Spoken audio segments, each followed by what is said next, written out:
Ang Pilipinas ngayon! Narito na ang pinakamainit na mga balita na nakalap sa bawat sulok ng bansa. Ihahatid sa bawat Pilipino saan man kayo sa mundo. Ang Pilipinas ngayon! Pakinggan ang bawat kaganapan sa bawat lalawigan.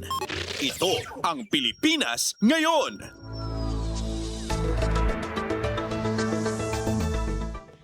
Magandang araw po sa ating mga tagapakinig. Welcome po ulit sa ating programang Ang Pilipinas Ngayon. Ito pong muli ang inyong lingkod, Steph Vicente. Samahan niyo po ako sa kabuuan ng ating palatuntunan. Tulad ng dati, mapakikinggan pong ulat ng ating mga kapatid na himpilan sa probinsya, ang ating mga segmentong balitang negosyo at kalakalan at balitang esports, maging ang ilan sa mga pangunahing balita mula naman dito sa ating bansa. Yan po sa kabuuan ng ating palatuntunan, Ang Pilipinas Ngayon. Kumpleto, detalyadong balitaan, di papahuli sa mahahalagang kaganapan. Kamustahin ang inang bayan, ang Pilipinas ngayon. Bago natin padaanin ang ating mga balita para sa araw na ito ay magkakaroon muna tayo ng mga panayam na tumatalakay sa mga mahalagang paksa na dapat malaman ng ating mga tagapakinig at taga-subaybay dito sa ating programang Ang Pilipinas Ngayon. Una na nga dyan ay mangangamusta tayo muli, aalamin natin muli ang sitwasyon ng mga lugar na apektado ng naging paglindol. Pagkakaroon po yan ng magnitude 7.8 na lindol dyan sa bandang Sarangani. Ito ay nangyari pa noong June 8, 2026. Pero syempre patuloy pa rin po ang pagtulong, pagbibigay assistance po ng ilan sa mga ahensya ng ating pamahalaan, katulad na lamang po ng ating makakapanayam para sa araw na ito. At syempre alam naman natin din na meron ng panibagong bagyo na pumasok sa ating bansa, ang tinatawag po na Bagyong Francisco. At kaugnay po ng mga monitoring sa mga naturang kalamidad, kumusta na ba yung mga lugar na apektado, lalong-lalo na yung ating coastal communities, ay makakasama po natin ngayon ang opisyal na tagapagsalita po ng Philippine Coast Guard, walang iba kundi si Commodore Noemi Cayabyab. Commodore Cayabyab, welcome po sa Ang Pilipinas Ngayon. Si Steph Vicente, politito ng Radyo Pilipinas World Service. Yes, Ma'am Steph. Magandang tanghali po at sana po nakikinig at sumusubaybay sa inyong programa. Maraming salamat pong muli, Commodore Cayabyab, for joining us dito sa programang Ang Pilipinas Ngayon. Unang-una po sa lahat, kanina nabanggit ko nga po, na tuloy-tuloy pa rin po ang assistance na binibigay ng mga institusyon at mga ahensya under the government, kasama po dyan ang Philippine Coast Guard, doon po sa mga naapektuhan ng naging lindol po noong June 8. So base po sa naging monitoring po ng PCG ay ano na po ang kasalukuyang sitwasyon po doon sa mga lugar na naapektuhan ng naturang lindol. Ma'am Steph, bukod po sa ating mga tauhan, as we speak po, nakadeploy pa rin po ang ating Coast Guard K9 Search and Rescue Working Dogs, etong si Talia at saka si Siri, sa Barangay Ilaya sa Mayglan sa Sarangani. Ongoing pa rin po ang ating paghanap sa isang reported missing individual po sa area na yan. At patuloy rin po ang ating ibinibigay na ayuda at suporta sa DSWD at sa ating local government units. We deploy po 4 teams of our deployable response groups para po tumulong sa pagkasagawa ng loading, preparations, and distribution po ng mga relief goods, mga non-food items, kasama po yung tubig sa area po ng Glan, sa Sarangani, sa may Barangay Lais, sa Malita, at saka sa may Jose Abad Santos, Davao Occidental. Tayo rin po ay patuloy po nagbibigay po ng mga potable waters through the deployment po ng ating 2 desalinator units. Sa area po yan, Ma'am Steph, ng Sitio Malabinuwang sa may Barangay Balangonan din po at sa may Barangay Butulan. So ito pong ating desalinator, meron po itong capacity to produce potable waters ng 10,000 liters daily po. So malaki po talaga itong tulong sa mga apektadong pamilya po natin. At ang naging kautos rin po ng aming komanda na si Admiral Ronnie Hilgavan, na bukod sa aming mga tauhan, ay nag-deploy rin po tayo ng ating mga barko So ito pong ating BRP Corregidor na umalis po sa Manila noong Lunes ay dumating na rin po sa General Santos City at lulan po neto ang halos 200 tons of relief items to include po yung mga family food packs, mga hygiene kits, tubig at saka bigas po na galing po hindi lamang po sa ating mga Philippine Coast Guard Auxiliary, kasama rin po yung iba't ibang mga private organizations at ating po mga kasamaan sa Senado. And then nagkaroon din po tayo ng pagtulong sa pag-i-install po ng mga tents, particularly sa area po ng Barangay Burias sa may Glan Sarangani na nagiging temporary shelter po sa mga apektadong residente po dyan. At again, bukod po sa BRP Corregidor na nabanggit ko po sa inyo kanina, Ma'am Steph, nakadeploy rin po itong ating BRP or bagong BRP Malamawi na nagbigay po ng transportation sa halos 1,350 relief goods and medicine sa area po ng Balut Island sa may Davao Occidental. At bukod po sa ating po mga barko, nandiyan din po, nakaposition din po ang ating helicopter sa may General Santos na kung saan ay tumulong po tayo sa pagkakandak po ng aerial surveillance, ng hazard assessment at saka mapping activities sa may katulong po ang Mines and Geoscience Bureau. So hindi lamang po suporta sa pagdating sa pagbibigay ng mga relief goods, kasama rin po yung pagtulong sa iba't ibang ahensya para matugunan din po yung kanilang mga respective functions po. Commodore Kayabab, kanina ay nabanggit niyo po no na merong isang naitalang missing ah, sa bayan ng Glan. So ano pa po yung maaari po ba namin malaman kung ano pa po yung iba po pong detalye no regarding this para po sa kaalaman ng ating mga tagapakinig? Well, ito po yung epekto rin po nung Ma'am Steph, ng lindol na kung saan nagkaroon po ng landslide sa ibang area. So ito po, meron pong nai-report sa atin na isang reported missing individual. At nagiging challenge po natin dito, Ma'am Steph, no, is yung kapal at saka yung instability po ng lupa. Kaya nagkakaroon din po tayo ng konting pagbagal sa paghahanap. Pero as we speak po kanina, nagkaroon na po ng positive indication rin ito mga aso natin. So once na safe po to extract, kasama rin po iba't ibang ahensya, then we will do it immediately po and promptly. Kanina nabanggit niyo rin po 'no, yung mga assets po na kumbaga ay ginagamit po ngayon ng kawani ng Philippine Coast Guard upang makapag-assist pa po 'no, dito sa mga apektado ng nagdaang lindol. Sa kabuuan po 'no, since siyempre nakailang linggo na rin po ang nakalipas 'no, after nitong naturang lindol. Sa kasalukuyan, ilan po ang naka-deploy po 'no, na kawani ng Philippine Coast Guard 'no, within dun sa mga areas na apektado po nung lindol nung June 8?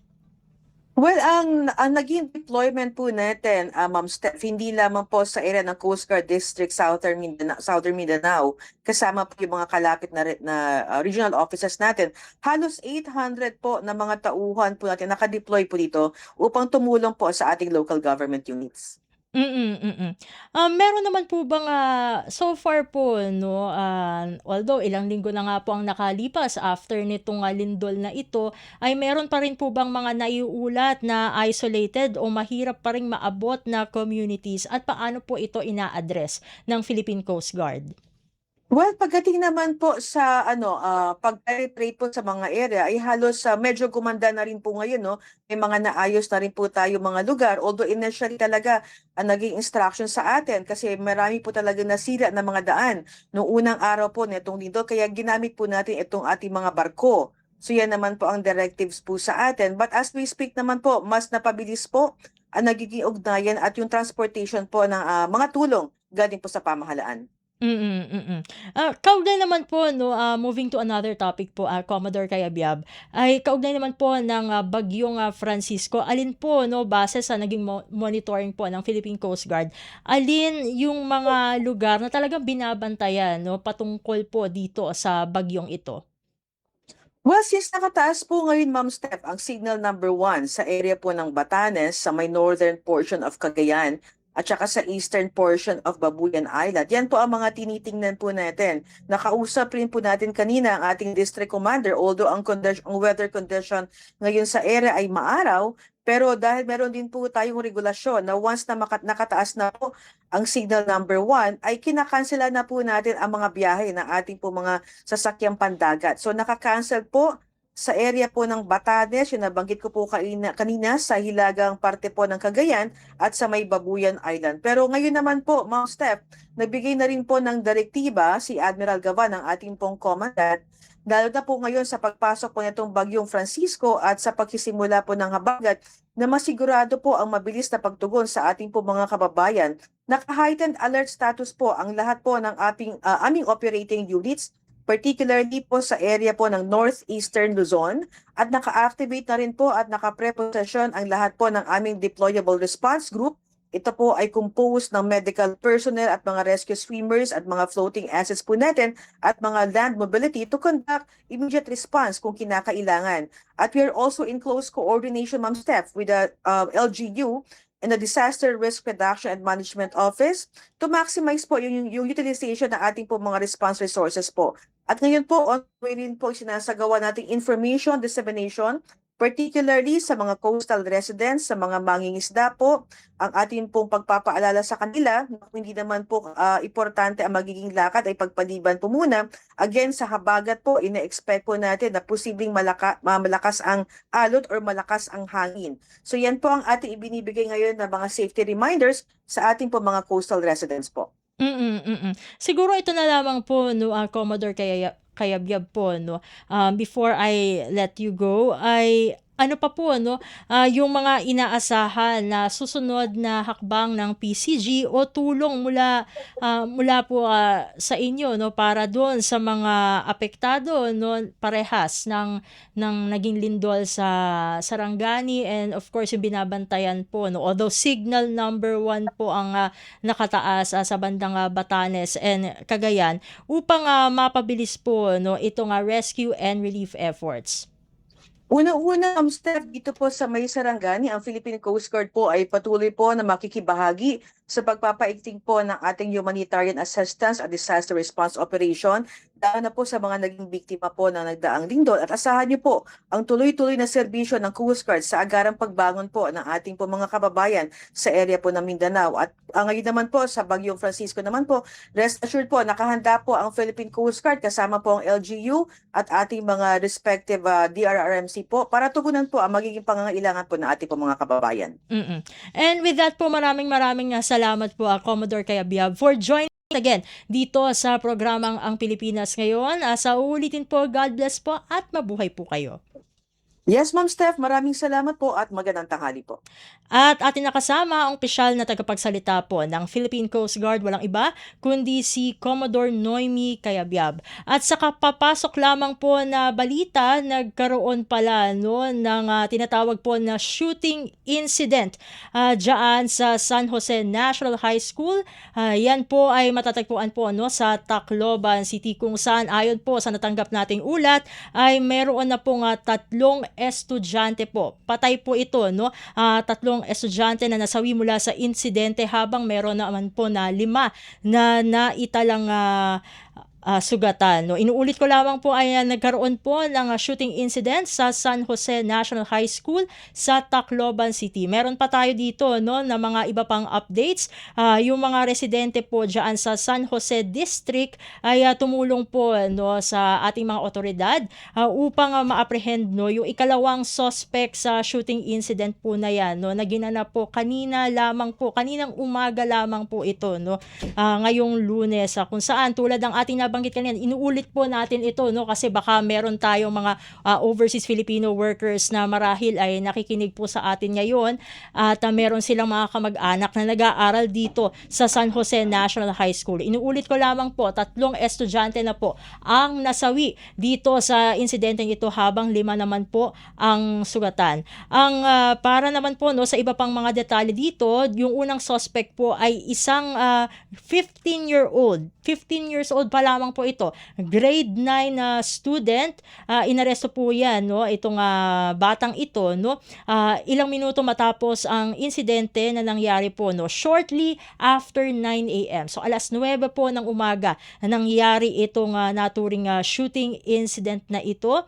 At tulad ng ating nabanggit, no, kasi nabanggit na nga natin na 15 years old po yung isa sa mga suspect sa naturang insidente, ay kinumpirma naman ng otoridad na itong alleged shooters na ito ay parehas na menor de edad. Aabangan pa natin, aantabayanan pa rin natin kung ano ang mga susunod na developments kaugnay ng naturang insidente. Samantala, para naman sa ikalawang panayam natin sa edisyong ito ng Ang Pilipinas ngayon ay sasamahan tayo ng ating Armed Forces of the Philippines dahil sa gitna pa rin po ng patuloy na tensyon at hamon na ating nararanasan dyan sa West Philippine Sea ay muling pinagtibay ng Armed Forces of the Philippines at ng Estados Unidos ang kanilang matibay na ugnayan sa pamagitan ng ika-4 na Bilateral Maritime Cooperative Activity ngayong taon. At sa loob ng 6 na araw nagsagawa po ng iba't ibang pagsasanay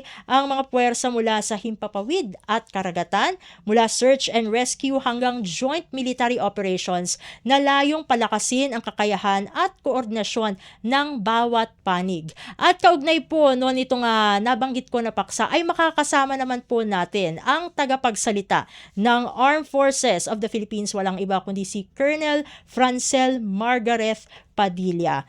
Colonel Padilla, welcome po sa Ang Pilipinas ngayon. Si Steph Vicente po ulit ito ng Radyo Pilipinas World Service.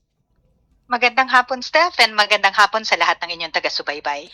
Maraming salamat po, Colonel, sa muling pagsama niyo po dito sa programa. Una po sa lahat, ano po ang layunin po, pinakalayunin itong tinatawag nga po na ika-4 na Bilateral Maritime Cooperative Activity o MCA sa West Philippine Sea ngayong taon? Well, basically, ang main goal po nito, mapalakas natin yung ating cooperation, between ang bansa natin, ng Pilipinas at ang Estados Unidos, sa maritime operations. Ang goal nito is pinapaganda natin yung coordination, communication at yung readiness ng ating mga forces at both sides. Very important din ito para ma-improve natin yung maritime domain awareness natin para mas mabilis yung pagresponde natin sa security challenges natin sa dagat. Ito naman po, Colonel po, paano pa po makakatulong, although medyo napahagingan nyo na po ito kanina lamang, paano eksakto makakatulong itong ganitong uri ng military exercise sa pagpapalakas ng kakayahan ng AFP sa maritime defense?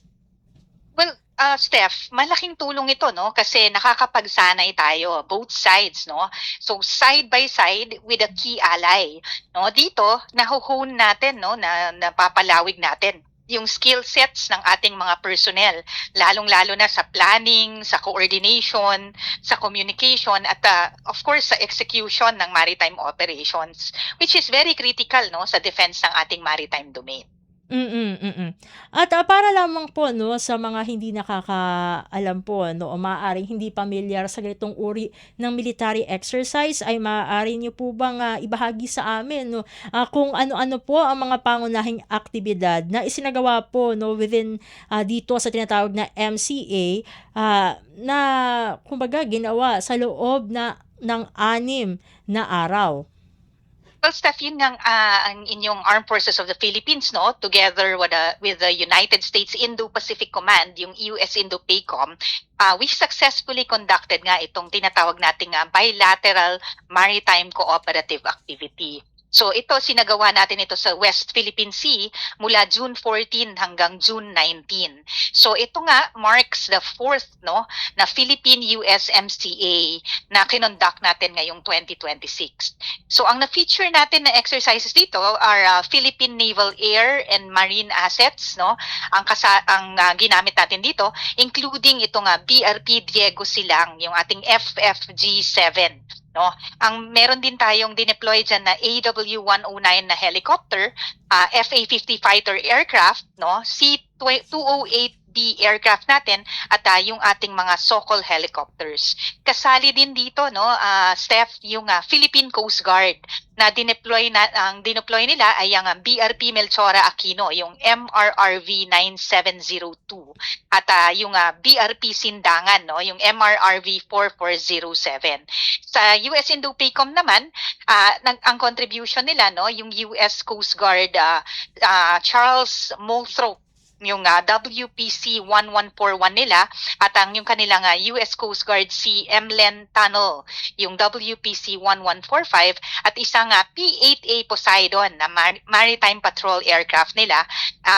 Nag-join din dito yung 3rd Marine Littoral Regiment. So over 6 days, itong forces na to, nag-conduct sila ng series of maritime interoperability exercises.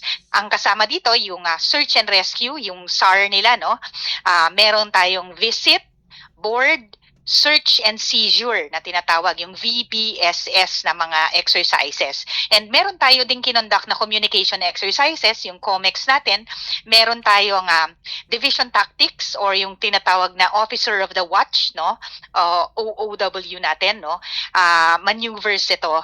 And of course, yung photo exercises natin or PHOTEX and joint fires rehearsal. So lahat yan nangyari over a span of 6 days, Steph.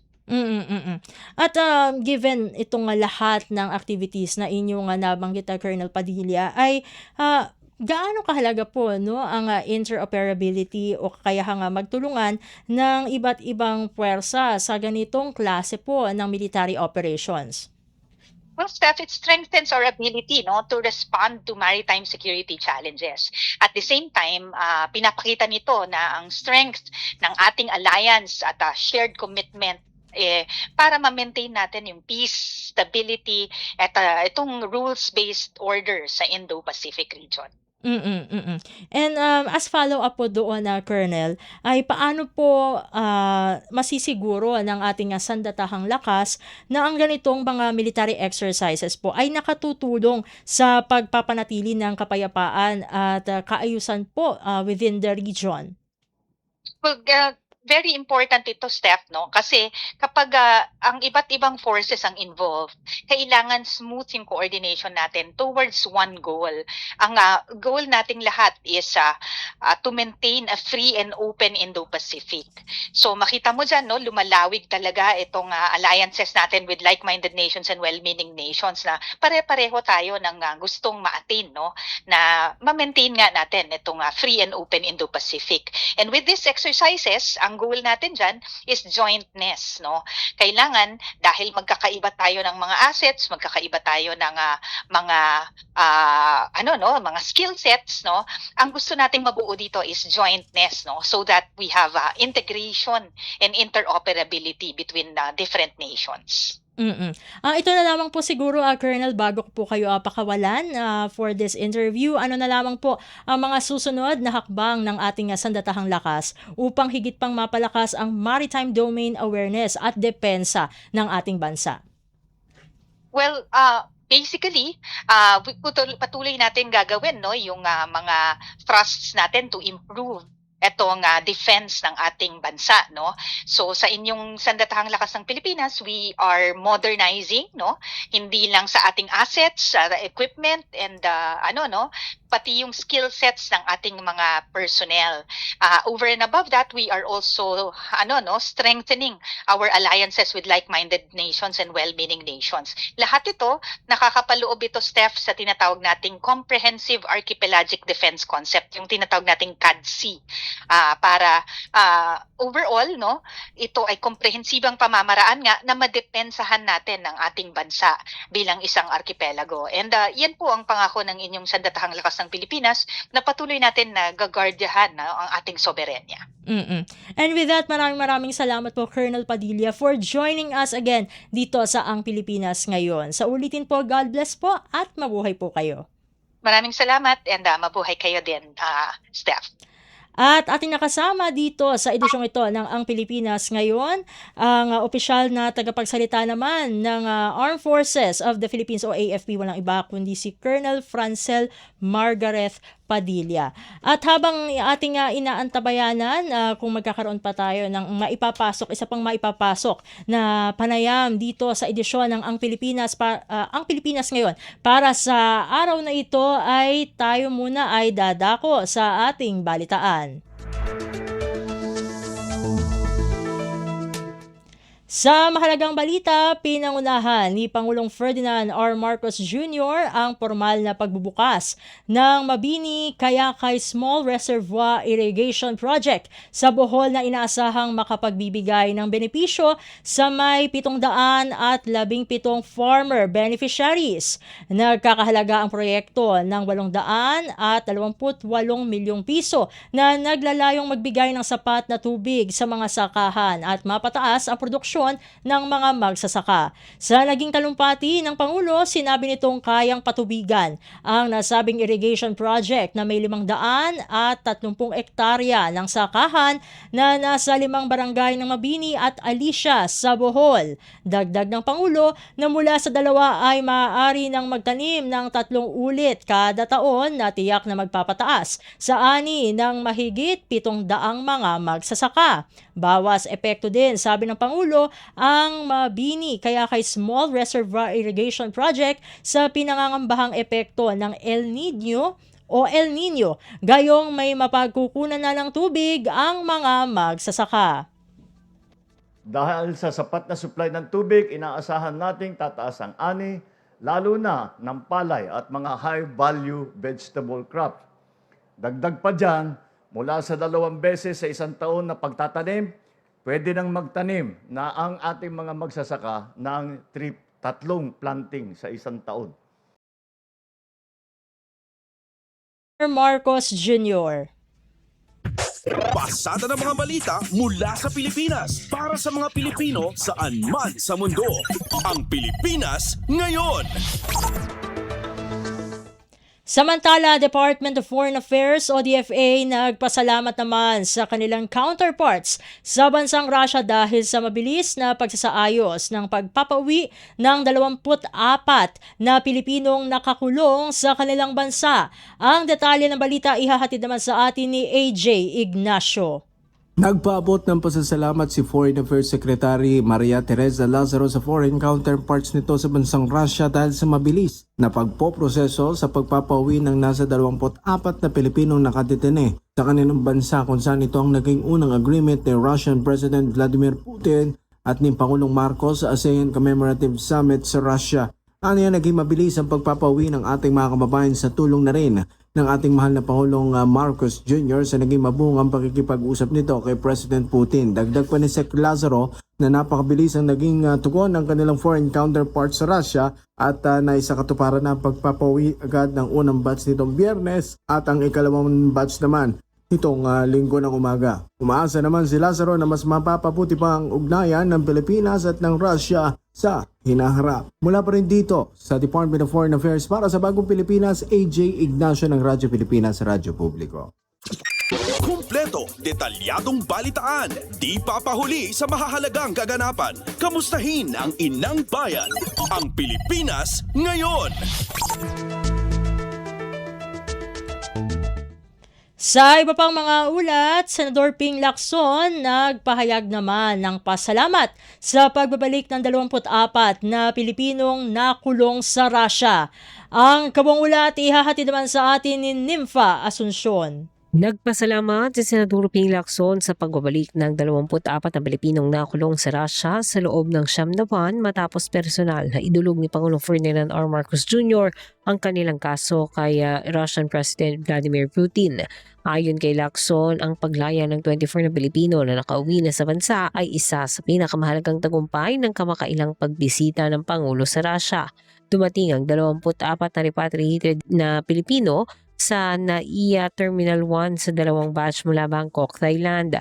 Batay sa mga ulat, sinabi ng Department of Foreign Affairs o DFA na isinagawa ang repatriation sa pakikipag-ugnayan sa mga otoridad ng Russia sa tulong ng Department of Migrant Workers o DMW at Overseas Workers Welfare Administration o OWA. Nitong Webes, sinabi ni Pangulong Marcos na pinahintulutan ni Putin ang pagpapalaya ng 24 na Pilipino na nagtrabaho bilang mga tagalinis sa Russia. Ayon sa mga naunang ulat, nakulong ang mga Pilipino dahil sa mga usaping may kaugnayan sa immigration matapos mabiktima ng mga illegal recruiter. Mula Senado para sa Bagong Pilipinas, Nympha Asuncion, Radyo Pilipinas, Radyo Publiko. Pasada ng mga balita mula sa Pilipinas para sa mga Pilipino saan man sa mundo. Ang Pilipinas ngayon. Sa iba pang mga balita, resolusyon upang imbestigahan ang disaster response at building code dito sa Pilipinas inihain sa Kamara. Ang detalye ng balita ihahatid naman sa atin ni Melanie Valdos Reyes. Upang mapalakas ang kakayahan ng bansa sa pagharap sa mga sakuna, inihain ni Akbayan Party List Representative Shell Jokno ang House Resolution number 1127 upang imbestigahan ang kaugnay na naging epekto ng malakas na lindol na yumanig sa Mindanao. Sa pamamagitan ng resolusyong ito, inaatasan ang House Committee on Disaster Resilience na magsagawa ng pagdinig. Ayon kay Jokno, dahil ang Pilipinas ay madalas tamaan ng lindol, mahalagaan niya na suriin kung gaano kaepektibo ang search and rescue operations, pamamahagi ng relief goods at kung paano ginagamit ang mga disaster funds. Batay sa pinakahuling ulat, umaabot sa 68 katao ang nasawi sa nasabing lindol. Kaugnay nito, isinusulong din ni Jokno ang House Bill number 6615 o ang New Philippine Building Act upang matiyak na ang mga itatayong gusali sa bansa ay earthquake resilient o kayang lumaban sa malalakas na pagyanig. Para sa Bagong Pilipinas, Melanie Valdos Reyes, Radyo Pilipinas, Radyo Publiko. Pasada ng mga balita mula sa Pilipinas para sa mga Pilipino saan man sa mundo. Ang Pilipinas ngayon. Sa iba pang mga ulat, itinanggi naman ni Impeachment Clerk of Court Attorney Renato Bantug Jr. na nagkainitan ang mga abogado ng defense at prosecution panel sa pre-trial conference para sa impeachment trial ni Vice President Sara Duterte. Ayon kay Attorney Bantug, kapag nasa isang kwarto ang mga abogado ay inaasahan na ang pagkakaroon ng palitan ng mga salita at argumento pero wala namang nangyaring unusual o hindi inaasahan. Pinabulaanan din ni Bantug ang mga kumalat na impormasyong nilamon umano ng defense team ang prosecution panel sa naging unang araw ng pre-trial conference noong Huwebes, Hunyo 18. Every time that lawyers gather together in a room, you can expect that, no? It will be unusual if there will be no exchanges between lawyers. So nothing unusual, nothing extraordinary. It's something that you expect whenever lawyers discuss. Pero sir, yung sinasabing mga nilamon ni ganito si No, that's not true. That's not true. There were some exchanges, there was some discussion, but again, nothing out of the ordinary. It's something that you should expect from lawyers. Ay nagpapatuloy ang pre-trial conference para sa impeachment trial. Sinabi ni Attorney Bantug na nilalatag lang nila ang mga ebidensya at mga testigo na ipepresenta sa mismong paglilitis. Wala naman aniyang ebidensya o testigo na natanggal sa pre-trial conference dahil pagdedesisyonan ito sa mismong impeachment trial. Kumpleto, detalyadong balitaan, di papahuli sa mahahalagang kaganapan. Kamustahin ang inang bayan, ang Pilipinas ngayon.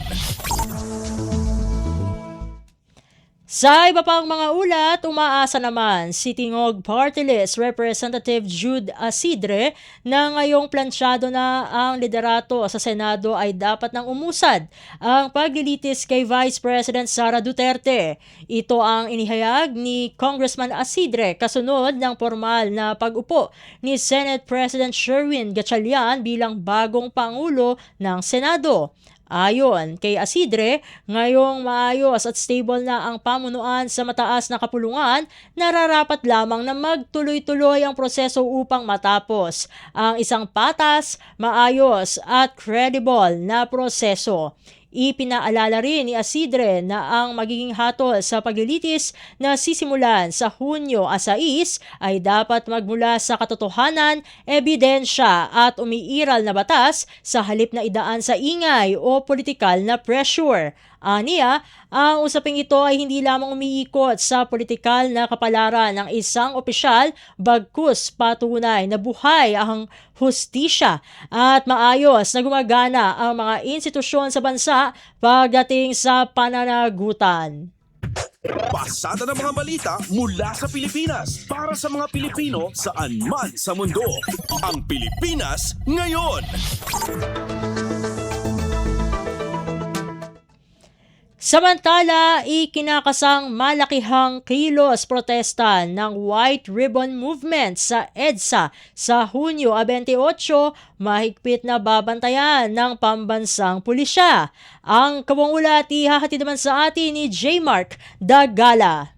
Magpapatupad ng komprehensibong seguridad at koordinasyon ang Philippine National Police para sa nakatakdang White Ribbon Movement Rally sa EDSA People Power Monument sa Hunyo 28. Kasunod dito inatasan ni PNP Chief Police General Jose Melencio Nartates Jr., ang National Capital Region Police Office o NCRPO at mga kaugnay na regional office na tingnan ang mga posibleng banta sa seguridad sa paligid ng EDSA People Power Monument. Gayun din ang iba pa mga kalapit na gusali gaya ng EDSA Shrine upang masiguro ang kapayapaan at kaayusan gayun din nakaligtasan ng mga kalahok ng publiko. Bagamat iginagalang ng PNP ang karapatan ng bawat isa sa malayang pamamahayag, sinabi ni Nartates na mananatiling apolitika ng PNP at kanilang tututukan ng kaayusan at kaligtasan ng lahat. Una rito nanawagan ng mga religious at civil society group sa publiko para sa isang pambansang marcha upang isulong ang mga reformang elektoral, mas matibay na pananagutan sa pamahalaan at mas maigting na aksyon laban sa korupsyon at mga political dynasty. Pangungunahan ito ng Inter-Religious Leaders Council for National Transformation at inaasahan dadalo ang mga kalahok mula sa faith-based organization at iba't ibang grupo ng civil society. Para sa Bagong Pilipinas, si Mark Tagala, Radyo Pilipinas, Radyo Publiko. Kumpleto, detalyadong balitaan, di papahuli sa mahahalagang kaganapan. Kamustahin ang inang bayan, ang Pilipinas ngayon.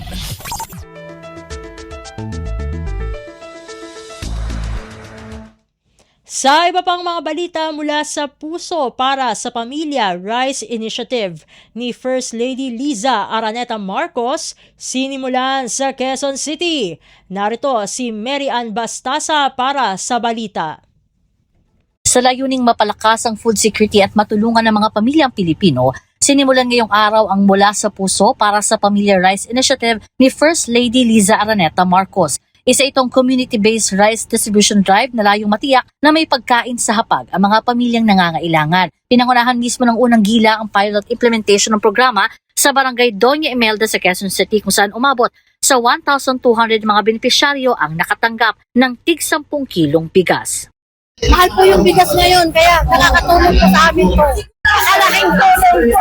Bakit? Kasi wala naman po ako hanap buhay po eh. Ay, matagal po. Malaki po. Isang buwan ng kasama na yung apo kong nagpapaaral.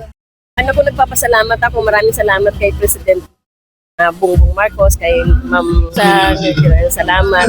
Maraming salamat talaga. Malaking tulong to sa amin. Pinondohan ang programa sa pamagitan ng Local Government Support Fund ng National Government na pinangungunahan din ng mga LGU. Ayon kay Mayor Joy Belmonte, umabot na sa 210,000 na pamilya sa Quezon City ang natulungan sa unang tranche ng libreng bigas. Sa tulong din ng Local Government Support Fund, nasa 462 million ang budget na inilaan sa Quezon City na ipinambibili naman ito ng bigas mula sa mga lokal na magsasaka sa ilalim ng Sagip Saka Act. Inaasahang magpapatuloy pa ang Rice Initiative at iikot pa sa iba pang lungsod sa Metro Manila. Mula sa Quezon City para sa Bagong Pilipinas, Mary Ann Bastasa, Radyo Pilipinas, Radyo Publiko. Pasada ng mga balita mula sa Pilipinas para sa mga Pilipino saan man sa mundo. Ang Pilipinas ngayon. Sa iba pang mga balita, pinagtibay naman ng gobyerno ng Pilipinas ang pakikipagtulungan nito sa pribadong sektor upang masiguro ang kaligtasan ng mga kabataang Pilipino sa digital world. Sa isang mahalagang hakbang tungo sa mas ligtas na internet, formal na inunsad ng Meta ang kanilang mga bagong safety features para sa mga menor de edad at ang Screen Smart Digital Literacy Program sa Fairmont, Makati kamakailan. Ang hakbang na ito ay isang malugod na pagtanggap ng pamahalaan bilang tugon sa pambansang advokasya para sa digital safety. Ayon kay Malina Enlond, Head of Safety Policy ng Meta Asia Pacific. Ang mga bagong feature na ito ay direktang kontribusyon ng platform sa digital safety agenda ng Pilipinas. Binigyang din ng Meta ng mga updated settings ay nakadesenyo para maging proactive. Sa ilalim ng Instagram Teen account, otomatikong naka-on ang mga proteksyon para sa mga user na edad 13 hanggang 17. Kabilang sa mga pangunahing tampok na nagbibigay ng kapayapaan ng loob sa mga magulang ang sumusunod. Kontrol sa pakipag-ugnayan kung saan kinakailangang tanggapin muna ng teen ang mga new follower bago makita ang kanilang content.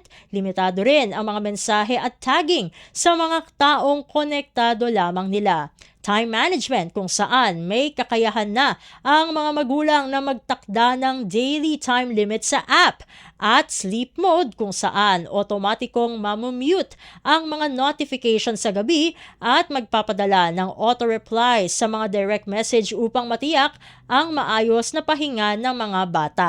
Ang naturang paglulunsad ay dinaluhan ng mga leader ng iba't ibang ahensya ng pamahalaan na nagpapakita ng matibay na suporta ng administrasyon sa layuning ito. Kabilang sa mga dumalo sina Department of Information and Communications Technology o DICT Secretary Henry Aguda, Council for the Welfare of Children o CWC Undersecretary Angelo Tapales at National Youth Commission o NYC Chair Jeff Ortega. Ang Screen Smart Digital Literacy Program ng Meta ay nagsisilbing mahalagang katuwang at pagpapatuloy ng Digital Bayanihan Safety Summit ng DICT. Ang kolaborasyong ito ay naglalayong pagsamasamahin ang mga stakeholder upang bumuo ng mga praktikal na solusyon at mas malawak na kamalayan para sa kaligtasan ng kabataan sa internet. Sa pamagitan ng ganitong mga inisyatibo, mas lumalakas ang kakayahan ng mga pamilya, guro at mga gumagawa ng pulisiya na protektahan ang susunod na henerasyon ng mga Pilipino sa harap ng mabilis na pagbabago sa teknolohiya. Kumpleto, detalyadong balitaan, di papahuli sa mahahalagang kaganapan. Kamustahin ang inang bayan, ang Pilipinas ngayon. Samantala, Council for the Welfare of Children o CWC mayroong panawagan sa mga content creator. Ang detalye ng balita ihahatid naman sa atin ni Charmaine Cristobal ng Radyo Magazine. Nanawagan ang Council for the Welfare of Children tungkol sa lahat ng content creators na maging responsable sa paggawa ng social media content na tampok ang mga bata. Ayon sa kanilang social media post, hindi pinagbabawalan na gumawa ng content na mayroong kabataan. Ngunit nararapat na iprioridad ang kaligtasan at kailangan na angkop sa kanilang edad ang ipalalabas sa social media. Ginawa ni Undersecretary Angelo Tapales ang panawagan matapos ang dumaraming insidente ng online at offline bullying sa mga kabataan na lubos na nakababahala. Anya, kapag may napag-alaman ng mga ganitong kaso, makipag-ugnayan lamang sa Makabata Helpline number 1383 para sa agarang aksyon mula sa kanilang ahensya. Mula sa Radyo Magazine, Charmaine Cristobal para sa Bagong Pilipinas, Radyo Pilipinas, Radyo Publiko. Pasada ng mga balita mula sa Pilipinas para sa mga Pilipino saan man sa mundo. Ang Pilipinas ngayon. At iyan ang mga maiinit na balita para sa araw na ito. Samantala, ating antabayanan ang mga ulat mula sa ating mga kapatid na himpilan sa probinsya para sa bugso ng ating mga regional news. Magbabalik ang ating programang Ang Pilipinas Ngayon makalipas lamang po ang ilang mga paalala. This is a public service announcement. Discipline is the key. Umiwas sa aksidente sa daan. Ang pagmamaneho ay may kaakibat na responsibilidad, hindi basta mapaandar lang ang sasakyan. Kilatisin ang sarili, ang kahandaan sa manibela, siguruhing inyong konsentrasyon ay hindi magagambala. Importante rin na ating laging isipin, init ng ulo ay huwag pairalin, bagkus kaligtasan ng lahat ang siyang dapat unahin. Isang mahalagang paalala mula sa Presidential Broadcast Service at Radyo Pilipinas, Radyo Publiko, 738. This is a public service announcement from PBS, Presidential Broadcast Service at Radyo Pilipinas, Radyo Publiko, 738. Balita mula sa lalawigan sa bawat rehiyon ng ating bayan. Dito sa Ang Pilipinas Ngayon. Nagbabalik na po ang ating programang Ang Pilipinas Ngayon at narito ng bugso ng ating mga regional news. Dumako muna tayo sa rehiyon ng Luzon. Kahandaan ng isang eskwelahan sa lungsod ng Ilagan, Isabela, sinubok sa NSED. Mga estudyante nagsilbing responder. Ang kabang ulat ihahatid sa atin ni April Ratcho mula sa Tugigaraw. Sinubok ti kinasagana ti may sa apagadalan iti syudad ti Ilagan, ija Isabela iti panagresponde iti tiyempo ti ganganad iti naangay a second quarter nationwide simultaneous earthquake drill wino NSED. Nagserbi kas regional pilot venue ti Ilagan South Central School iti panangidaulo ti Office of Civil Defense Region 2 asa dinukat na ipakita dagiti localized survival instincts kan multi-agency tactical speed iti tiyempo ti ganganad. Karaman kadagiti na isayang kati insigida a panagpatignay iti City of Ilagan Emergency Operations Center tapno imatunan ti Interagency Command, Communications con real-time resource allocation, karaman ti rapid mobilization iti rescue teams para iti victim extractions con transportation. Malaksid iti disaster control group ti pagadalan, nagbalinpay a responder, dagiti estudyante. Babaan, tinaorganisar, nga active learners emergency response team wina alert. Inawis mo't ni Regional Director Albert Mogol ti publiko, nga itultuloy dati panangipas dati muscle memory, tapnon maprotektaran, dagiti bagida, kan, dagiti sabali at tao, iti panawan ti didigra. Manipod syudad ti Tugigaraw dayti ni April sa Lucon Ratio para iti Radyo Pilipinas World Service. Balita mula sa lalawigan sa bawat rehiyon ng ating bayan. Dito sa Ang Pilipinas Ngayon. Inyong napakinggan ang ulat ni April Ratcho mula sa Tugigaraw. Puntahan naman natin ang Baguio City. Persons with disabilities sa Kalinga at Abra nagbenepisyo sa Cash for Work program ng pamahalaan. Ang kawangulat ihahatid naman sa atin ni Jong Munar. Agdagop sa ngagasot 50 ket 7 nga persons with disabilities ken caregivers iti probinsya ti Kalinga ken Abra iti nagnumar iti Cash for Work program iti Department of Social Welfare and Development kapit bisig laban sa kahirapan, comprehensive and integrated delivery of social services, kapangyarihan at kaunlaran sa barangay modality. Iti report manipod iti DSWD Cordillera 8 nga caregivers iti sidong ti therapy project ken 70 persons with disabilities sa Jabal Kalinga nakipaset iti community-based activities kasi iti gardening kan barangay cleanup activities iti nakaawatan iti swelduda. Sa lagayan Abra, siyam nga caregivers na ipasidong iti therapy project kan 70 persons with disabilities nakipaset iti community-based activities ken dumapay nga pagimbagan iti komunidad iti nang awat iti sweldoda.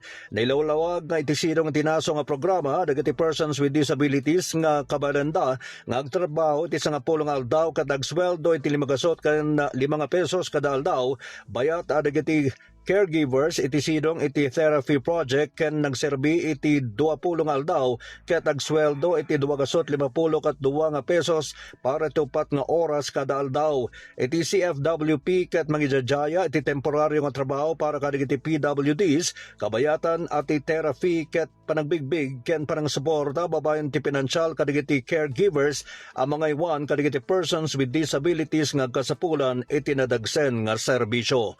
Manipod Radyo Pilipinas Baguio, Jong Munar, nang ipadamag para ti Radyo Pilipinas World Service. Balita mula sa lalawigan sa bawat rehiyon ng ating bayan. Dito sa Ang Pilipinas Ngayon. Inyong napakinggan ang ulat ni Jong Munar mula sa Baguio City.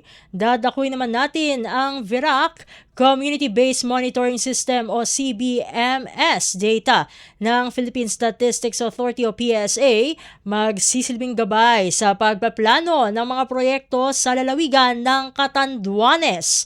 Narito si Rosie Nieva para sa balita.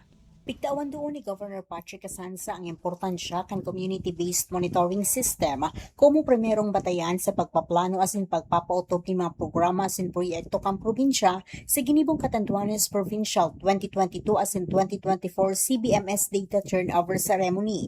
Sigun sa gobernador, importante ang datos kan CBMS sa pagtukoy kan mga totoong kamugtakan asin pangangaipo kan mga komunidad kaya pighagad kan provincial government sa Philippine Statistics Authority ang mga impormasyong ini como parte kan pagpreparar para sa 2027 development planning. Sinabi man ni Asanza na sa paagi kan CBMS data, mas magiging batay sa datos o data-driven ang pagbilog ng mga programa asin proyekto nga ni masyerto na ang mga ini ang nagtutugon sa aktual na pangangaipo kang namamanuaan. Dagdag pa kaini importante ang CBMS sa proseso ng pagdedesisyon, urog na sa tamang paggamit ng limitadong pondo kan gobyerno asin sa pagtukoy kung anong mga sektor asin lugar ang dapat inuton sa pagtagama ng tabang asin serbisyo. Obheto kan CBMS na makapagtaon ng komprehensibo asin napapanahong impormasyon na masilbing giya kan gobyerno sa pagbilog ng mga polisiya asin programang pangkaunlaran. Gikan sa RP Vira, kini si Rosie Nieva para sa Radyo Pilipinas World Service. Balita mula sa lalawigan sa bawat rehiyon ng ating bayan. Dito sa Ang Pilipinas Ngayon. Inyong napakinggan ang ulat ni Rosie Nieva mula sa Virac. Dadako na tayo sa Kabisayaan. Pinakaunang LGU-led service contracting program ipatutupad ng Cebu Provincial Government sa darating na Hulyo. Ang kabangulat ihahatid naman sa atin ni Angeli Valiente mula sa Cebu. Gikatakda nga masugda na sa lalawigan sa Sugbo karong umaabot nga buwan sa Hulyo karong tuig ang pagpatuman sa labing una nga service contracting program sa nasod nga gipasiugdaan sa local government unit nga mao ang Cebu Provincial Government. Kinihuman nga may pirma sa kasabutan ang kadaguan sa Department of Transportation ug ang lalawigan sa Sugbo alang sa implementasyon sa tabang pangbiyahe program alang sa nindot, dali ug komportable nga pagbiyahe sa commuting public dinhi sa Sugbo. Katambayayong sa Cebu Provincial Government mao ang DOTR kinsang migahin og 20 million pesos alang sa maong proyekto. Sila si Cebu Governor Pamela Baricuatro, DOTR Senior Undersecretary for Road Transport and Infrastructure Mark Steven Pastor ug LTFRB Chairman Attorney Vigor Mendoza II mo'y mipirma sa kasabutan. Ubos sa maong programa ang lalawigan sa Sugbo mangita og bus operator nga mo'y mobiyahe sa duha ka ruta, Cebu South Bus Terminal paingon sa Simala, Sibunga ug IT Park paingon sa siyudad sa Danao. Gikinahanglan nga ang bus nga i-deploy adunay GPS, PWD friendly, aircon, adunay seating capacity nga 60 ka tawo ug dili tugutan ang standing kung magbarog nga pasahero. Paspas na usab ang pagbiyahe sanglit duna lamang designated bus stops alang sa matag ruta. Ikan dinhi sa Radyo Pilipinas Cebu, Angeli Valiente para sa Radyo Pilipinas World Service. Balita mula sa lalawigan sa bawat rehiyon ng ating bayan. Dito sa Ang Pilipinas Ngayon. Inyong napakinggan ang ulat ni Angeli Valiente mula sa Cebu. Puntahan naman natin ang Iloilo. Konstruksyon ng Aganan Flyover sa Iloilo nasa 70% na ang completion rate. Yan ay ayon mismo kay Department of Public Works and Highways o DPWH Secretary Vince Dizon. Narito si Janelle Baclay para sa balita. Kampante si DPWH Secretary Vince Dizon nga matapos ang konstruksyon sang Aganan Flyover sa Banwas ang Pavia santo sa gintalana nga timeline. Sa interview sa makatapos ang media sa Tiglicom, ginhambal sini nga regular ang ilang monitoring sa konstruksyon sang Aganan Flyover halin sa ginsuguran na konstruksyon sa nagligad nga bulan sang Marso. Matandaan nga makaduha ka beses na gin-inspeksyon ni Secretary Dizon ang proyekto agod mapasiguro nga masunod ang schedule sang trabaho. Target nga magamit ang half lane sang flyover sa bulan sang Disyembre kay ginalauman nga maging fully operational na sa first quarter sang tuig 2027. Sa subong yara na sa 70% ang kabilugan nga completion rate sang Aganan Flyover construction santo sa assessment sang DPWH. Gikan sa Iloilo, Janelle Baclay para sa Radyo Pilipinas World Service. Balita mula sa lalawigan sa bawat rehiyon ng ating bayan. Dito sa Ang Pilipinas Ngayon. Inyong napakinggan ang ulat ni Janelle Baclay mula sa Iloilo. Dakwin naman natin ang Mindanao. RDRMC 12 nakatutok sa agarang rehabilitasyon ng mga kalsada, tulay at mga paaralan bilang bahagi ng Early Recovery Plan.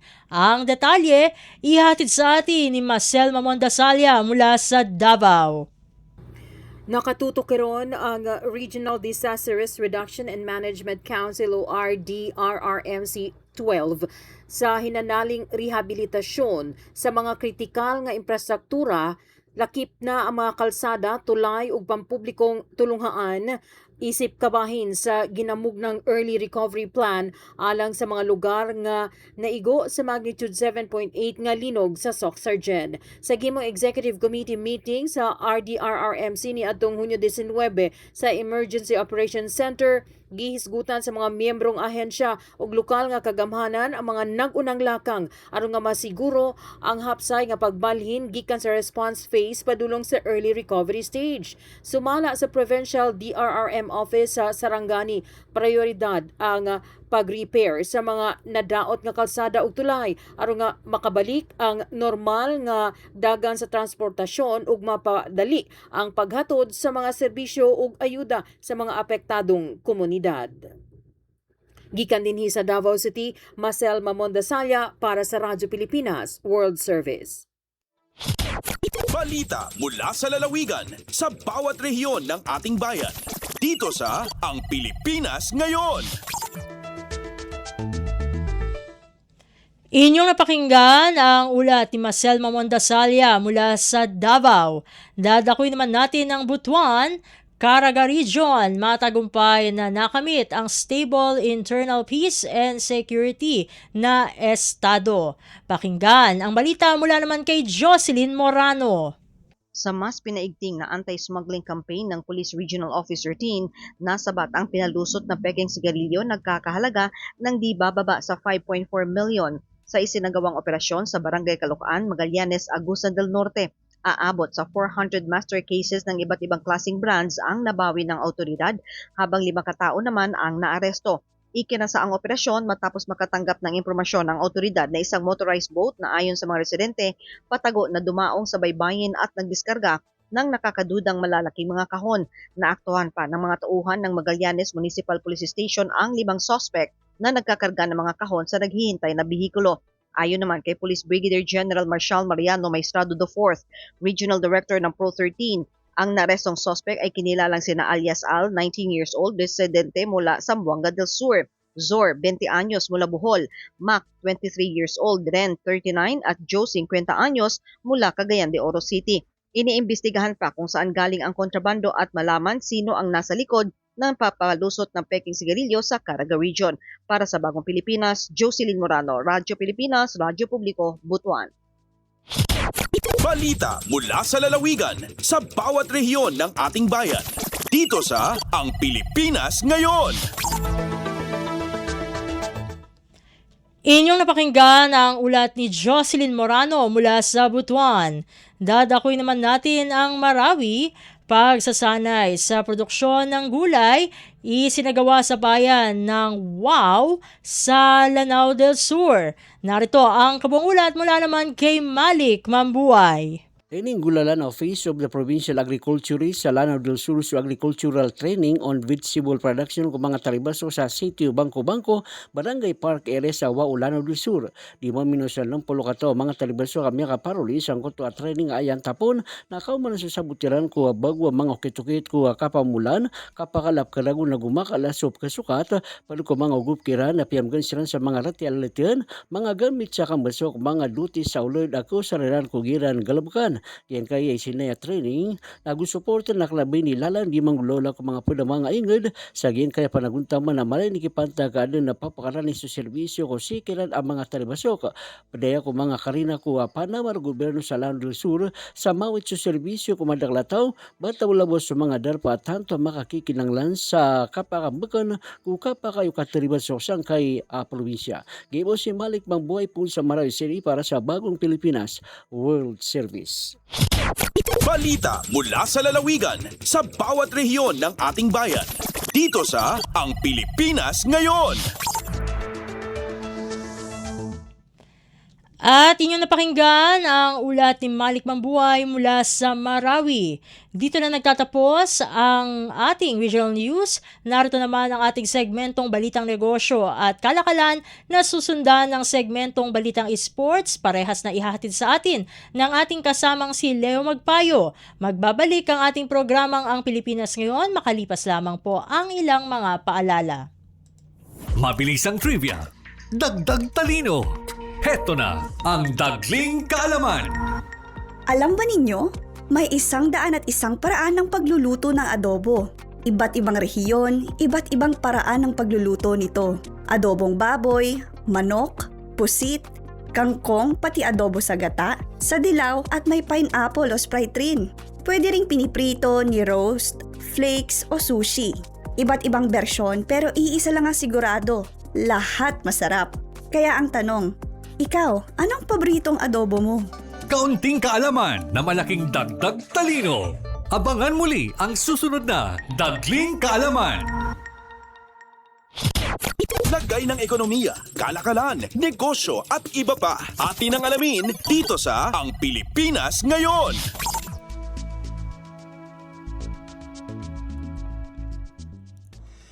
At nagbabalik po ang ating programang Ang Pilipinas Ngayon. Narito naman po ang Balitang Negosyo at Kalakalan.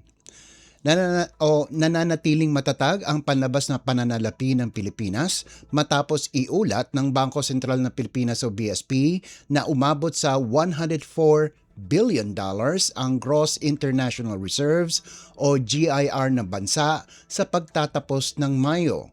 Kasabay nito, nagtala rin ang balance of payments ng $131 million surplus para sa parehong buwan. Ayon sa BSP, sapat ang kasalukuyang antas ng reserbang dolyar upang tustusan ang hanggang 6.7 months ng pag-angkat ng bansa at mabayaran ang mga panlabas na obligasyon. Nananatiling matibay ang GIR kahit gumamit ang pamahalaan ng bahagi ng foreign currency deposits nito para sa pagbabayad utang at sa kabila ng pagbabago sa halaga ng ginto at iba pang reserve assets. Nakatulong naman ang $131 million na BOP surplus noong Mayo upang bahagyang lumiit ang kabuang deficit ng bansa mula $7.4 billion noong Enero hanggang Abril, bumaba ito sa $7.3 billion mula Enero hanggang Mayo. Binigyan din ng BSP na nananatiling matatag ang panlabas na pananalapi ng Pilipinas dahil sa tuloy-tuloy na remittances ng overseas Filipinos, pagpasok ng foreign direct investments, kita mula sa serbisyo at pangungutang ng pamahalaan, mga salik na patuloy na nagbibigay suporta sa ekonomiya sa gitna ng hamon sa pandaigdigang merkado. Lagay ng ekonomiya, kalakalan, negosyo at iba pa. Atin ang alamin dito sa Ang Pilipinas Ngayon. Target na ganap ng maipatupad sa 2028 ang National Single Window Integrated Trade Facilitation Platform o NSWITFP. Ayon yan sa Department of Finance o DOF kasabay ng pagtatapos ng Administrasyong Marcos Jr. Sinabi ni DOF Undersecretary Rolando Ligon Jr. na mahigit 60 ahensya ang inaasahang sasali sa sistema, kung saan malaking bahagi ng rollout ay mangyayari ngayong taon. Nagsimula na rin ang onboarding ng mga unang ahensya tulad ng Bureau of Internal Revenue at National Tobacco Administration. Noong 2025, nilagdaan ng Department of Information and Communications Technology at TradeX Network ang 393.8 million pesos na kontrata para sa pagbuo at operasyon ng platform sa ilalim ng Build, Operate, Transfer Scheme. Ayon kay Finance Secretary Frederick Go, ang digital portal ay magpapabilis ng proseso sa kalakalan, magbabawas ng red tape at magpapahusay sa koleksyon ng buwis. Dagdag ni Ligon, makatutulong din ito laban sa iligal na aktibidad at sa pagpapadali ng pagnenegosyo. Sa ilalim ng sistema, isang filing na lang ang kailangan ng mga negosyo, kabilang ang mga permit mula sa Department of Agriculture para sa agri-products. Tinatayang 20 hanggang 30 ahensya ang mag-e-enroll ngayong taon at kaparehong bilang sa susunod. Wala ring gasto sa pamahalaan dahil public-private partnership ang proyekto maliban sa 70 peso na filing fee para sa publiko. Lagay ng ekonomiya, kalakalan, negosyo at iba pa. Atin ang alamin dito sa Ang Pilipinas Ngayon.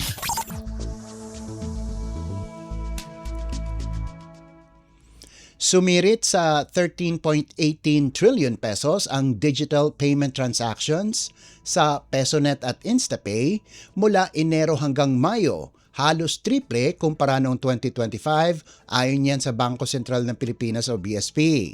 Tumaas sa 6.62 trillion pesos ang halaga ng transaksyon sa PesoNet habang umabot naman sa 6.56 trillion pesos ang InstaPay, katumbas ng 2.5 trillion pesos na dagdag mula noong nakaraang taon. Sa volume, pumalo sa 3.48 billion ang kabuang bilang ng transaksyon mula 1.21 billion noong 2025. Noong Mayo lang, umabot sa 2.79 trillion pesos ang fund transfers, mas mataas ng 41% year-on-year. Sa buwang iyon, nagtala ang PesoNet ng 1.33 trillion pesos sa 10.6 million transfers, habang 1.47 trillion pesos naman ang naitala ng InstaPay sa 750.8 million transactions. Ang PesoNet at InstaPay ay bahagi ng National Retail Payment System ng BSP na inilunsad noong 2015 upang pabilisin at gawing mas ligtas ang digital payments sa bansa. Lagay ng ekonomiya, kalakalan, negosyo at iba pa. Atin ang alamin dito sa Ang Pilipinas Ngayon.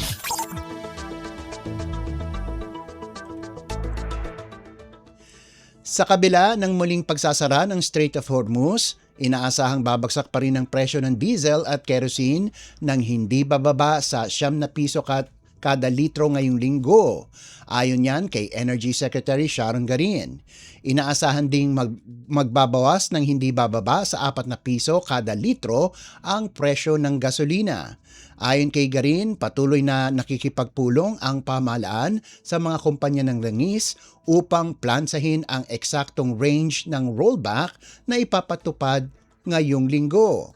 Nauna nang sinabi ng Department of Energy o DOE na inaasahang bababa ang presyo ng langis matapos i-anunsyo ang paunang peace deal sa pagitan ng Estados Unidos at Iran, isang hakbang na nagdulot ng pagbaba sa world oil prices. Ngunit nitong linggo, muling isinara ng Iran ang Strait of Hormuz matapos ang pag-atake ng Israel sa Lebanon na tinawag ng Tehran na paglabag sa kasunduan nito sa Estados Unidos. Ang tensyon na ito ay nagdulot ng panibagong pangamba sa global supply chain bagamat hindi nito nabura ang inaasahang rollback para sa linggong ito. Sa kabila ng masalimuot na sitwasyon sa gitnang silangan, tiniyak ng DOE na patuloy nitong binabantayan ang galaw ng pandaigdigang merkado upang masigurong naipapasa sa mga consumer ang anumang pagbaba sa presyo ng langis. Lagay ng ekonomiya, kalakalan, negosyo at iba pa. Atin ang alamin dito sa Ang Pilipinas Ngayon. At para naman sa halaga ng palitan, ayon sa Bangko Sentral ng Pilipinas ngayong Lunes, ika-22 ng Hunyo, ang halaga ng piso kontra sa dolyar ay nasa 60 piso at 72 sentimo. Ang Japanese yen naman po ay nagkakahalaga ng 38 sentimo. Ang Singaporean dollar ay nasa 47 piso at 3 sentimo. 4 na sentimo naman ang won ng South Korea at nagkakahalaga ng 8 piso at 77 sentimo ang isang yuan ng China. Sa iba pang palitan, ang Hong Kong dollar ay nagkakahalaga ng 7 piso at 75 sentimo. Ang British pound naman ay katumbas ng 80 piso at 14 sentimo. Nasa 69 na piso at 62 sentimo ang euro, 42 piso at 86 na sentimo ang Canadian dollar, habang ang Saudi Arabian Riyal ay nagkakahalaga ng 16 na piso at 18 sentimo. Lagay ng ekonomiya, kalakalan, negosyo at iba pa. Atin ang alamin dito sa Ang Pilipinas Ngayon.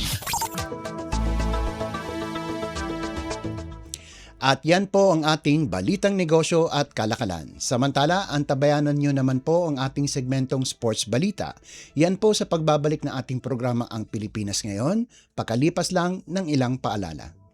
Alagang Amoso mula sa Associated Marine Officers and Seamen's Union of the Philippines. Hatid ay kaalaman tungkol sa mga serbisyo para sa ating mga seafarers. Tatalakay sa kanilang mga benepisyo at karapatan. Pag-uusapan ang kanilang kalagayan at ilalatag ang iba pang mahahalagang programa na bunga ng pagtutulungan ng pamahalaan at iba't ibang ahensya. Alagang Amoso. Kasama si Camille Simbulan tuwing Sabado dito sa Radyo Pilipinas World Service. Updates at pinakahuling mga usapin sa mundo ng palakasan. Atin ang pakinggan dito sa Ang Pilipinas Ngayon. At nagbabalik po ang ating programang Ang Pilipinas Ngayon. Samantala, narito naman po ang Sports Balita. Bagamat natapos na ang kampanya ni Alex Ayala sa Berlin Open, uuwi ang Filipina tennis star na may malaking kumpiyansa bago ang Wimbledon matapos ang isa sa pinakamalakas na grass court runs ng kanyang karera. Umabot si Ayala sa semifinals ng WTA 500 Berlin Open, tinalo ang ilang top 10 players, kabilang sina world number 2 Elena Rybakina at number 8 Elina Svitolina, bukod pa sa opening round win kontra Donna Vekic.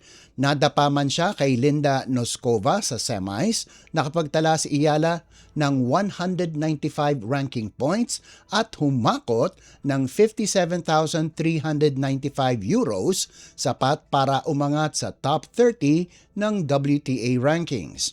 Nabanggit ni Ayala sa social media na puno ng emosyon ang linggo niya sa Berlin, lalo't naglaro siya ng may iniindang shoulder at elbow issue. Susunod niyang sasabakan ang Bad Homburg Open bago tumulak sa Wimbledon sa Hunyo 29. Updates at pinakahuling mga usapin sa mundo ng palakasan. Atin ang pakinggan dito sa Ang Pilipinas Ngayon. Nabigo si Eman Bacosa Pacquiao na masungkit ang Philippine Boxing Federation o PBF lightweight title matapos talunin via majority decision ni Rodolin Perez sa kanilang laban sa DRT Sports Complex sa Muntinlupa nitong linggo. Nakapaghiganti si Perez mula sa kanilang unang pagtatapat noong 2024 matapos niyang pabagsakin si Pacquiao 3 beses sa laban. Isang judge ang nagtala ng 75-75 habang ang dalawa ay nagbigay ng 76-73 at 75-74 pabor kay Perez. Unang bumagsak si Pacquiao sa ikalawang round matapos siyang maipit sa sulok at tamaan ng malakas na kaliwa, sinundan ng sunod-sunod na kombinasyon.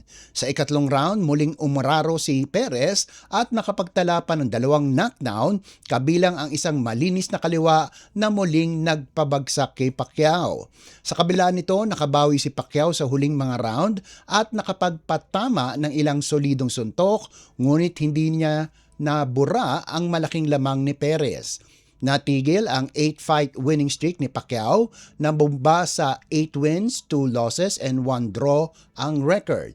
Si Perez naman ay umangat sa 6 wins at 4 losses at opisyal na nagkampiyon sa PBF lightweight division. Updates at pinakahuling mga usapin sa mundo ng palakasan. Atin ang pakinggan dito sa Ang Pilipinas Ngayon. Maglalaro ang Gilas Pilipinas kontra sa dalawang koponan mula sa New Zealand, ang Manawatu Jets at Franklin Bulls para sa serya ng tune-up games bilang paghahanda sa July window ng 2027 FIBA World Cup Asian Qualifiers. Inanunsyo ng Jets na makakarap nila ang Gilas sa Hunyo 28 habang ang Bulls naman ay sa Hunyo 30. Ayon sa Jets, bihirang pagkakataon ang makakita ng international basketball sa Palmerston North, lalo na't naghahanda ang Gilas para sa serye nito kontra Tall Blacks. Dagdag naman ng Bulls Club Director Scott Kelso, espesyal para sa kanila ang pag-host sa Gilas sa Stockyard at inaasahan nilang dadagsaang fans ng parehong koponan. Gaganapin ang labang kontra Jets sa Fly Palmy Arena habang ang laban kontra Bulls ay sa Franklin Pool and Leisure Center. Ang dalawang tune-up games ay kasunod ng 4 na araw na training camp ng Gilas sa Brisbane upang masanay sa kondisyon bago harapin ang New Zealand sa Hulyo 3 at Australia sa Hulyo 6. Biyahe na ang Gilas patungong Brisbane sa Hunyo 23, ngunit bago ito, inanunsyo ng Samahang Basketball ng Pilipinas ang open practice at Fans Day sa Phil Oil Center Arena ngayong Hunyo 22. Updates at pinakahuling mga usapin sa mundo ng palakasan. Atin ang pakinggan dito sa Ang Pilipinas Ngayon. 7 natatanging atleta ang pinarangalan sa 5th Philippine Sports Hall of Fame Enshrinement Ceremony sa bagong gawang PSC House sa Rizal Memorial Sports Complex. Kabilang sa mga enshrinees, sina Ramon Fernandez, Onyok Velasco, Isidro Del Prado, Adeline Dumapong, Cecil Mamiit, Bea Lucero Lulier at ang yumaong Eddie Pacheco, mga bayani ng iba't ibang sports na nag-iwan ng malalim na ambag sa kasaysayan ng atletang Pilipino. Sa mensahe ni PSC Chairman Patrick Gregorio, binigyan din niyang ang kanilang tagumpay ay nagbago sa imagination ng bansa at ang bagong PSC House ay alay sa kanilang legasiya. Dagdag pa niya, bahagi ng reforma ng PSC ang pagtatayo ng regional training centers upang mas mailapit ang oportunidad sa mga batang atleta sa probinsya. Dumalo rin sa seremonya ang mga pinuno ng iba't ibang national sports associations at miyembro ng selection at review committees bilang pagkilala sa institusyong sumuporta sa paghubog ng mga enshrinee. Nagtapos ang gabi sa standing ovation bilang pagpupugay sa mga itinuturing na maniningning na bituin at araw ng bandilang Pilipino. Ang susunod na batch ng honorees ay ihahalal sa 2028. Updates at pinakahuling mga usapin sa mundo ng palakasan. Atin ang pakinggan dito sa Ang Pilipinas Ngayon. At bilang pangwakas sa ating segmentong sports balita, umangat ang Binyan Tatak-Gel sa likod ng mainit na fourth quarter performance ni Nick Cabañero upang talunin ang May Kawayan Marilao Gems 70-64 sa Sports Plus Maharlika Pilipinas Basketball League o MPBL 2026 season sa larong ginanap sa Pola Gymnasium, Oriental, Mindoro. Bumuo si Cabañero ng 11 puntos sa final quarter, kabilang ang magkakasunod na 3 para itulak ang Binyan sa kanilang 8 magkakasunod na panalo at 11-3 record. Nasa likod pa rin sila ng Quezon Province, Gensan at Batangas sa South Division race. Kabuang 18 puntos, 9 na rebounds, 3 assists at 2 steals ang naitala ni Cabañero sa halos 25 minutong paglalaro. Dahilan para hilangin siyang Best Player of the Game. May 18 puntos din si Carlo Lastimosa para sa Binyan. Nagambag naman si Pamboy Raimundo ng 11 puntos at 5 rebounds habang sina Warren Bonifacio at Kenny Roger Roca Curva ay may tig-6 na puntos. Para sa Gems, nanguna si Agem Miranda na may 15 puntos, ngunit hindi sapat upang maiwasan ang kanilang back-to-back losses. Bumagsak sila sa 8-5 record sa North Division. Dumagsa ang fans mula Mindoro at kalapit lugar, pinangunahan ni na MPBL Commissioner Emer Oreta at Pola Mayor Jennifer Cruz ang punong-puno at masiglang crowd. Updates at pinakahuling mga usapin sa mundo ng palakasan. Atin ang pakinggan dito sa Ang Pilipinas Ngayon. At yan ang pinakauling balita sa larangan ng palakasan. Ito po si Leo Magpayo, samantala nagbabalik na po si Steph Vicente. Updates at pinakahuling mga usapin sa mundo ng palakasan. Atin ang pakinggan dito sa Ang Pilipinas Ngayon.